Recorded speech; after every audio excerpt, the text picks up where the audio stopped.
seetan ittiiqaa tafari. Ittiiqaa yaa ilma uummataa uguma dubbataa. Ittiiqaa mudhii zinnaaraa saaqisaan qaajette yaafte kaahi'aarraa. Asiin jetti funyee. Galatoomii funyee. Yeroo kee aarsaa gootee waamicha koo kabajjee waan na argamteef maqaa koof maqaa daawwattoota OBN hedduun si galateeffadha. Ayyaatu galatoom ooko. Akkamii? Nagaa. Yeroo baay'ee mataa isaati moo yookaan waa itti gudunfateera yoo? Kun mee daawwattootatti naa himu. Lakki mataanis rifeensis kiyyuma. Mataanis rifeensis kiyyuma. Keessi isaa sammuunis hir'isaas anumatti. Eenyutu naa gaffa. Alatti addatti hin beektu? Lakki waggaa torbaffaa isaatii rifeensi bokooti. Hankoo waggaa meeqa garuu waggaa torbatti ammas gahaa hankoo torbaatama ta'e iyyuu ammas gahaa eeyyamtu. Dheeraadha lakka geessu. Mee daawwattoota keef waa'uma tokko itti gadhiisiiti isaan haasaa keenyatti deebiin. Koree koree dambaasu jennaani koree dambaasu jennaani gowwaan mukaa obboleessa mure qottooni. Gowwaan mukaa obboleessa mure qottooni akkamiin fira nyaata firri. Akkamiin fira nyaata firri lafa jalaa waa jira shirri. Ilaayaa warra gumaa gatiin dhiigaa dhiigumaa. Ilaayaa warra gumaa gatiin dhiigaa dhiigumaa. Kan dagannu seetanii nu yoomiyyuu hin dagannu. Yaa warra garaaf jedhee allaattiidhaaf nama kennu. Baay'ee bareeda sagaleen kee asittis miidiyaa irrattis CDtiin si yoo ta'e tokkuma. Ayyee galatu. Waamichuma koo kabajjee ofuu keetti baay'een si galateeffadha baay'een si dinqisiifadha. Ayyee ati sagantaa kee bareedaa kanarratti naaf feeruu keetiif guddaa galatoom. Ulfaadha. Mee ittiiqaan eessatti dhalatee eessa gahe? Uummatuma daawwattoota faana akka wal bartuuf mee gabaabumatti mucaa eessaati ittiiqaan? Ani kan hin dhaladhee godina Shawaa Kaabaa Aanaa Kuyyuu ganda qonnaan bulaa Hariiroo Darsoo jedhamutti. Dhaladhee ijoollummaa koorraa eegalee akkuma nama kamiituu maatii koo jabboota tiksuurraa haga hojii humni koo danda'u hundaa hojjechaa ture. Bara 1991 mana barumsaa Laaftoo Gulantaa jedhamutti kutaa tokkoffaa eegalee. Achi haga kutaa 5 baradheen gara magaalaa Gabra Gurraachaatti kutaa 6ffaa eegalee. Achuma magaalaa Gabra Gurraachaatti barumsa koo haga qophaa'inaa kutaa 12 xumuree achi gara aartii dhufne. Gara aartii kan dhufte aartii uummassi waamimoo roorroo uummata Oromoo irra jiru kana yeroo baay'ee sirbi kee ergaadha. Sirbi kee sirba yerooti. Qabsoo Oromoo keessatti sirbi kee shoora guddaa qaba kan ammoo Oromoon sirriitti ni beeka. Aartii uummatu si waamimoo haaluma uummataatu gara aartiitti fide? Ani agan barnoota koo kutaa 10ffaadhaan gahutti waa'ee weellisaa ta'uu yaadeen beeku. Garuu daa'imummaadhaa qabee yeroo loon tiksuurraa eegalee nin sirbaa sagaleen kee hin bareeda sirbinaan jedhanii namoonni na sirbisiisanii. Sana booda bara 2000 sirba weellisaa Jaamboo Jootee haaraa baay'ee ture. Albamni isaa yeroo ba'uun immoo dhukkubsadheen ciisa ture. Yeroo hedduu sirbicha halaalaan hin dhagaa. Ani dhaabbachuu illee hin danda'u ture nyaata nyaachaa hin jiru baay'ee dhukkubsadheen jira. Sirbicha garuu keessa koo baay'ee na tuqee jira. Sirba saasa kamummee tarii namoonni ta'uu dhukkubsataniif illee daawwatamuu danda'a. Sirbisaa jalqaba ani dhaga'e hanin jalqaba dhaga'ee sirba aadaa Oromoo Walloo Kamisee sana birraa barii koottu ka jedhu sana achi gooba kormaa ka jedhu dhaggeeffadhe. Sana booda miirri kiyya guutumaa guututti aartiidhaan booji'ame. Ani yoo akkana ta'uu hin danda'u yaada jedhuun haadha kootiin kaasittaa kana naa bitime hin jedheen. Nyaata yeroo lama afaan yoo kaawwatte siifin hin bitanaan jette. Nyaata nyaachaan jiru nyaata nyaadhu teena kadhatti akkuma hin taanetti nyaata san yeroo lama liqimsee kaasittaan isaa naa bitame dhaggeeffachuun jalqabe waggaa xiqqoonatti fudhachumaa walaloo barreessuu eegalee Sana booda egaa magaalatti galee waggaa 5 guutee jira yoo san. Gadi bahee magaalaadhaa bahee sagalee nan shaakala yoon jedhu sagaleen duraan ani beeku sun hin jiru. Dargaggummaanis dhufee hundumtuu jijjiiramee sagaleen ani beeku kabiraa kan inni amma jedhee dhaga'aa jiru kabiraa. Achi ani barnoota koo qabxiin kutaa 11ffaatti na dabarsu dhufnaan barnoota barachaa torbanitti guyyaa tokko naqa ture barnoota guutuma guututti dagadde kutaa keessa taa'ee walaloon barreessaa yeedaloon hojjedha. Sana bira sadarkaa mana barumsaarra hafuurraa kan ka'e distaansi maqaa jedhu nama waggaasanii turanii barnoota fagoo. Barnoota fagoo. Akkasii sanaan otoo jiru kutaa 12 xumurraan qabxiin kutaa 12ffaa naaf hin guunne gara Finfinnee dhufee abbaa gadaa dijitaal istuudiyoo Ibrahim Said wal barree achi isaa biratti hojii eegale. Sirbi keen jalqaba sirba kam ture? Jalqaba akkan istuudiyoo galeen sirbinanii hojjedhee sirba haadhaa waa'ee haadhaa ture. Xinnoo sagalee xinnoo geessi. Badaasan ganamaan argadde rabbirraa uumaman anirraa uumamee walmaan ati narraa qabdu haadha tiyyaa kan numu miti dubbatamee. Badaasan ganamaan argadde rabbirraa uumaman anirraa uumamee walmaan ati narraa qabdu haadha tiyyaa kan numu miti kanfalamee. Kun egaa haadhotii daawwattoota sagantaa OBN hundaaf sin affeerreerraa haati alasheerraa oolmaa guddaa qabdi. Haati Ittiiqaa immoo yeroo inni dhukkubsate egaa kaasetta sana otoo isaanii marariin bitanii sii kennuutiin daawwaasii ta'eera. Haadha kee biras immoo akka ga'u shakkii tokko hin qabu. Ittiiqaa maatii horattee ta'e?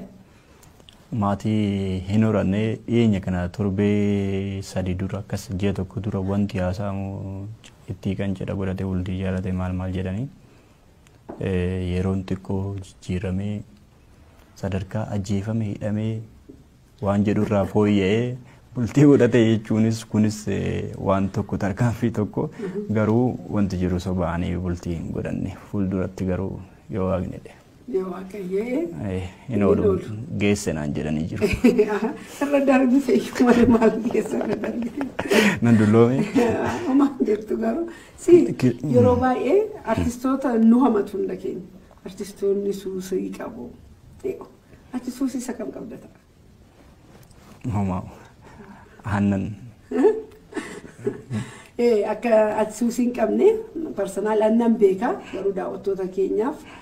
Ittiiqaan ta'e yeroo darbee sagantaa Haceefaan haasofne irratti illee kaasneerra artiitiin namoonni bakka gurguddaa geessanii warruma suusii hin qabnedha. Maaliif suusiin dandeettii namaarratti dhiibbaa qaba. Ekonomikaalis bifa irratti waan baay'ee irratti miidhaa qaba waan ta'eef mee artistoota warra kaaniif amsa maal qabda? Warra duuba kee jiraniif, warra suusii keessa jiraniif, warra suusii keessa hin galleef waa'ee suusii maal jetta? Egaa waa'ee suusii suusii sana keessa galee araada yookiin suusii araada jedhamaami waan sana keessa warri galee keessa jirullee hagam akka nama miidhu ni beekan. Miidhaa akka qabutuma beekanu kan waan sana irraa adda bahuu hin dandeenye jira. Araadni nama kamiifiyyuu hin barbaachisu. Araadaan qabamuun mallattoo kufaatiiti. Miila nama jalatti gabaabsa. Dhugaatis ta'ee araadni garaagaraa namoonni tokko takkallee yeroo naan jedhantu jira beektee dhugaatii kana namni hedduun yeroo naaf feeruudhaaf jedhanii ani dhugaatiin dhuguu jedhanii artistii taatee moo jedhanii waan akkasiitu jira. Artistii ta'uudhaaf ani dirqama dhuguu yookiin immoo jimaa qamoo yookiin sigaaraa aarsuu hin qabu. Kanaaf namni nan dhiisa jedhee keessa yoo ofii amansiise namoota tokko amantaan kan dhoowwee kan itti fakkaatu jira. Amantaa dhugin immoo sigaaraa aarsii jimaa qamayina kan jedhu sin qamayina kan jedhu sun qabaadhee miti keessa ofii amansiisu. Kana raawwattan malee amantaa kana hordoftan kan jedhu sin jiru. Kanaaf keessa ofii amansiisutu irraa caala. Namuu hamma danda'ame araadaarraa bilisa ta'uudhaaf carraaquun warri hin seenne immoo halaalumatti deemfuun baay'ee barbaachisaadha. Araada jechuun mataan isaa dogoggora. Yeroo tokko waan nama mudatetu jira. Nu wajjiniin barataa umriidhaan garuu nurra nama guddaa. Yeroo baay'ee machaa'eetiin hin arga. Keeppii isaa yeroo godhatu koofiyyaa gartokkeetti galchee godhata namni machaa'e. Namni machaa'e yeroo baay'ee akkasitti godhata agarteetta yoo ta'e namoonni beeka. Machaa keessa yoo sin jedhan amma koofiyyaa godhatta yoo ta'e akkasitti godhata namuu beekamaadha. Maali namni yeroo machaa'e yeroo inni fayyaa argadheen namni yoo machaa'e maaliif kan maddiitti dabsee akka raappiriitti koofiyyaa godhatu jennaan. Daawitii keessatti ilaallachaati yoo sirreessites kana caalaa sirreessuu hin dandeessu. Sirriin isuma sitti fakkaataa jedhe. Kanaaf waan hundarraa karaarraa goruu akka ta'e kanarraa nama hin hubachiisa jedhee namana.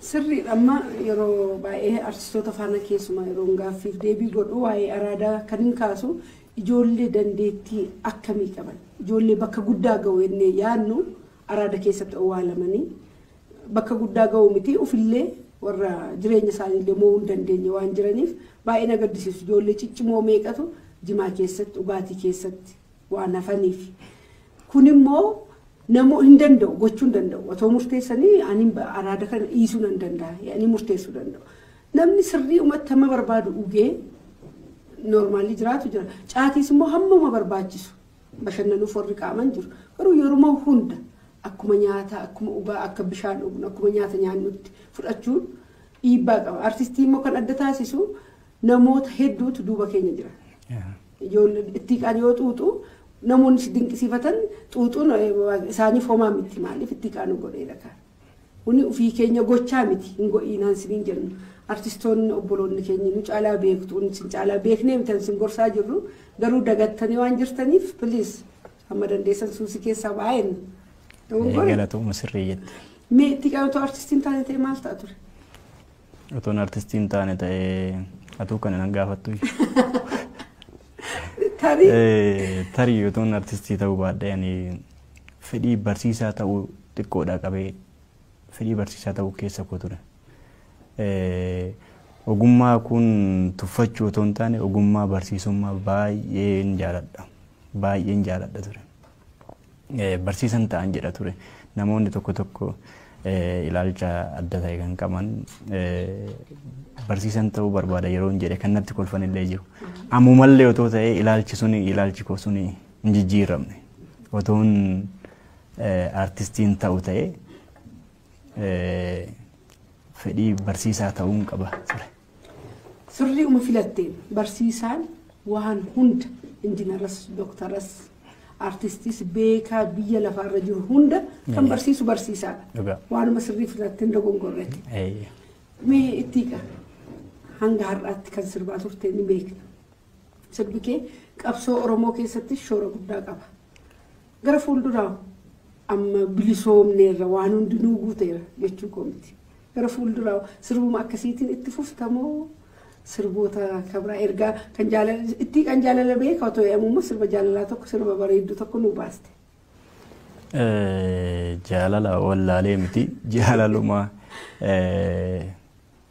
waanuma jaalala faallessutu baay'atee hojii keenya sanirraa adda ta'e malee ammas fuuldurattis ta'ee ani Oromoodha waan Oromoo ilaallatu waan saba koo ilaallatu kamiyyuu aadas seenas haa ta'u qabsoos yoo ta'e immoo qabsoo Ameerikaan bilisoomte jedhamtuutun biyya bilisummaa qabdu jedhamtuutun illee xumurri qabsoo dhaabbatee miti. Qabsoon haga umrii lubbuudhaan jiranitti qabsoon inuma jiraata. Kanaaf waan hin danda'u hundaan waan sabni koonarraa eegu yeroo kamittuu waan hin duubatti deebi'u hin jiru.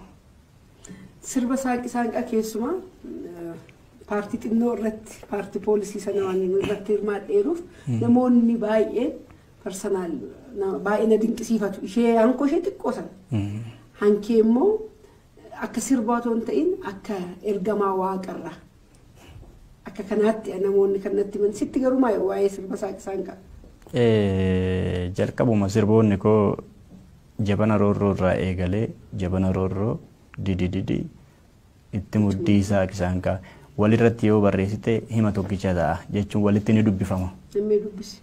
Jabana roorroo didi itti muddii isaa kisaan kaa. Akkas ta'a.